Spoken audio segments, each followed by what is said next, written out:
রেলগাড়ির কামরায় হঠাৎ দেখা, ভাবিনি সম্ভব হবে কোনোদিন। আগে ওকে বারবার দেখেছি লাল রঙের শাড়িতে, ডালিম ফুলের মতো রাঙা। আজ পরেছে কালো রেশমের কাপড়, আঁচল তুলেছে মাথায়, দোলন চাপার মতো চিকন গৌর মুখখানি ঘিরে। মনে হলো কালো রঙে একটা গভীর দূরত্ব ঘনিয়ে নিয়েছে নিজের চারদিকে, যে দূরত্ব সর্ষে ক্ষেতের শেষ সীমানায় শালবনের নীলাঞ্জনে। থমকে গেল আমার সমস্ত মনটা। চেনা লোককে দেখলেম অচেনার গাম্ভীর্যে। হঠাৎ খবরের কাগজ ফেলে দিয়ে আমাকে করলি নমস্কার। সমাজবিধির পথ গেল খুলে, আলাপ করলিম শুরু। কেমন আছো, কেমন চলছে সংসার, ইত্যাদি।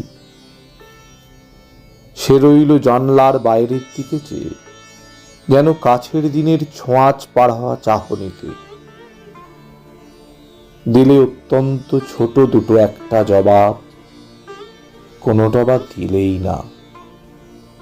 বুঝিয়ে দিলে হাতের অস্থিরতায় কেন এসব কথা, এর চেয়ে অনেক ভালো চুপ করে থাকা। আমি ছিলাম অন্য বেঞ্চিতে ওর সাথীদের সাথে। এক সময়ে আঙুল নেড়ে জানালে কাছে আসতে। মনে হলো কম সাহস নয়, বসলুম ওর এক বেঞ্চিতে। গাড়ির আওয়াজের আড়ালে বললে মৃদু স্বরে, কিছু মনে করো না, সময় কোথা সময় নষ্ট করবার। আমাকে নামতে হবে পরের স্টেশনেই। দূরে যাবে তুমি, দেখা হবে না আর কোনোদিনই। তাই যে প্রশ্নটার জবাব এতকাল থেমে আছে, শুনবো তোমার মুখে। সত্য করে বলবে তো? আমি বললেম, বলবো। বাইরের আকাশের দিকে তাকিয়েই শোধল, আমাদের গেছে যেদিন একেবারেই কি গেছে, কিছুই কি নেই বাকি।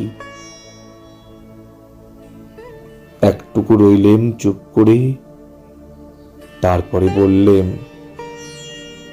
রাতের সব তারাই আছে দিনের আলোর গভীরে। খটকা লাগলো, কি জানি বানিয়ে বললেম নাকি। ও বললে, থাক এখন যাও ওদিকে। সবাই নেমে গেল পরের স্টেশনে, আমি চললেম একা।